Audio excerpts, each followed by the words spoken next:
What's good, Yugi Tubes? Pangor321 here. I know I haven't done a video in a while. I've been a little busy in between work and taking care of my daughter over the last month or so. I'd kind of mentioned that a little bit in the last video that I had made so long ago. But I thought I would just take this time to talk about the new Forbidden List and see what your guys' opinions are on it.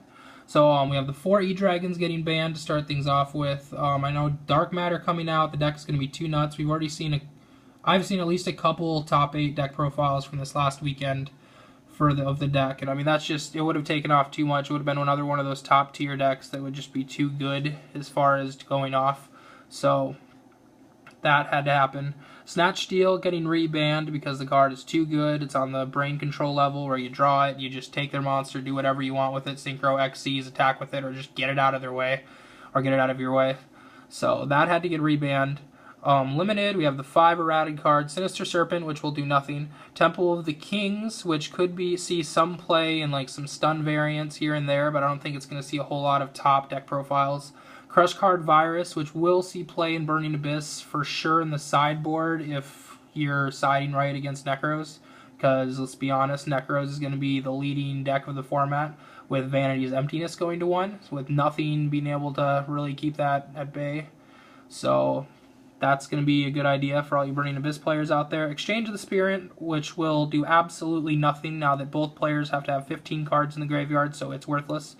Ring of Destruction coming back, which I think is going to have a really big use all in all as far as like decks with trap lineups. Maybe some decks won't use it, but a lot of the decks that have like trap heavy deck lineups, like Satellar's or any kind of stun variant even, or just anything that wants to tech just a few things like Warning, Ring of Destruction, anything like that, you're going to have to run that card just for that simple fact. It's just free damage. It gets rid of a monster for free. Yeah, it can only be used on your opponent's turn, but all in all, it's probably what you're only going to use it on anyways, in my opinion anyway, so that's going to happen.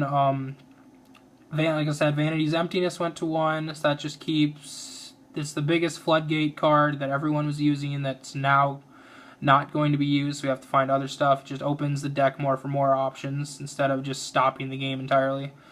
Symbol of Heritage going to 1, that's not going to make much of a difference. It wasn't seen play, and what I've seen from a lot of people online is that nobody's really even knows what the card or remembered what it did. But since Lonefire Blossom is now at 3, that's why that went to 1. It just keeps the OTK potential that card has out of the way, because you can just lone fire all 3 of them to the grave, and then if you have multiple Symbol of Heritages, they could just get nuts from there, because there used to be this old Gigaplant OTK deck called Jumanji way back when. That was probably in like 2010 or something, but that's no longer possible to be a thing consistently, so thank God. But Skill Drain is going to 1, finally. When Soul Drain, and I think it was Mind Drain that went to 1, I was a little disappointed that Skill Drain didn't, because it's just one of those stupid cards that just doesn't let you do anything, which, thank you Clifford players for making Skill Drain ridiculously meta good, so now it is at 1. Preparation of Rites at 1, because it just had to happen. It was an inherent +1, it just gets you the ritual monster, gets you the spell, just gets you to the next Necros, whatever you want to do. So that had to go to 1, because Necros is too good, so sorry Herald players. Sacrifice, because as I said before, Cliff Fort was just too dumb, so that is now at 1. Tour Guide to 1, because, well, Burning Abyss is pretty good, so Tour Guide had to go to 1, just to keep the playing field even all in all. Dragon Ravine going to 1, because the E-Dragons are banned now, so there's no real reason to keep it banned in my opinion, or at least nothing that we've seen to keep it banned. So Dragoonity players get a little help, Heretic players get a little help if you played in that. Chaos Dragons, anything like that you would run Ravine in for like a quick mill, anything like that. But semi-limited, we have Cliffort Scout getting limited because we didn't hit Clifforts hard enough, so Scout had to get hit as well. Necros of Brionac to 2, which meh, that's whatever, it's not going to change anything. I think the only real hit with Necros is Preparation going to 1. So Brionac isn't going to matter. Unicorn is still at 3, so you guys are all set. You have your Trishula's, you have Unicorns, you still have Valkyries, so you guys are still fine. Legendary 6 Samurai Shien going to 2. I think we'll see a resurgence in at least the local, if not regional level, but I don't think 6 Samurai is going to do a whole lot. I don't think it's going to do a whole lot of change. Charge of the Light Brigade to 2. I don't think it's going to do a whole lot of change, but it's definitely going to help out a lot of the like Chaos Dragon variants, as I said before. Just a lot of the tier 2 stuff, a lot of the more fun local decks. It could get splashed in, like, if somebody comes up with a crazy plant build or some kind of deck like that. So it could see some kind of use, but I don't think it's going to make a whole big difference. Sacred Swords with the 7 stars going to 2. With E-Dragons banned, it's more or less, it's probably going to go to 3 next format. So expect that to probably happen.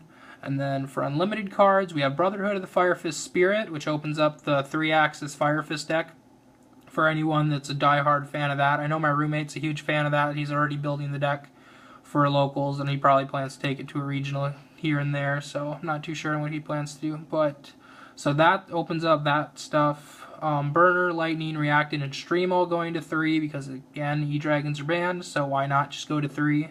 Because Guardian Elma is at 3, but Butterfly Dagger's banned, so why not? Gladiator, Beast, Bestiari to 3. I don't think GBs are going to do anything. They're just not fast enough. Their attack points are too low, and it's just not going to do anything in this kind of format. Especially with Effect Veiler and Breakthrough Skill and all those being cards now, and Fiendish Chain, it's just not going to matter. It's not going to make a difference. Gores to 3 could be a huge thing. I know Mermails could utilize it. That's what I've heard from a lot of my locals they'll be doing. Otherwise, I don't think we're going to see a whole lot of it. Maybe some stun variants if they don't run a whole lot of back row, or just some kind of dumb deck like that. It's not going to change a whole lot. Lonefire Blossom to 3. It opens up a lot of the plant plays. Sylvans get a little bit of a boost from it, but it's not going to do a whole lot, in my opinion. Goyo Guardian to 3. I mean, we saw it from banned to 1, and then like people teched it here and there, but it didn't really do anything game-changing as far as that's concerned. So it went to 2, and even at 2, we still really never saw a whole lot of Goyo even being played. So it went to 3, so why not? Then the last card we have going to 3 is Heretic Seal of Convocation. So the Searcher for Heretics. I know a lot of people are trying to rebuild the whole Heretic build with Dark Matter now, trying to get that to work. So I'm interested to see how the format goes. I mean, all in all, it's still going to be Necros running the format. Burning Abyss will still be just fine, because all that happened with them is Tour Guide went to 1s. They put in Crush Card, put in Ring of Destruction maybe, put in anything else. I mean, they're still going to be more than fine. Cliff Forts are really the only deck that just died. So I don't think the format changed a whole lot. It's just a lot more casual decks that opened up. I mean, I could be completely wrong, so who knows. But that's just my opinion on the ban list. I don't think a whole lot really changed, but at the same time, there was just a ton of cards they just moved off the list to move off the list. I think the list after Nationals, which is in June, or whenever the next list comes out, whichever is the last WCQ, I think that list will be the list where Necros finally might see their goodbye, or how that goes. But I don't know. But these are just kind of my small opinions on it. Tell me what you guys think about the changes to the ban list, and thanks for watching, everyone.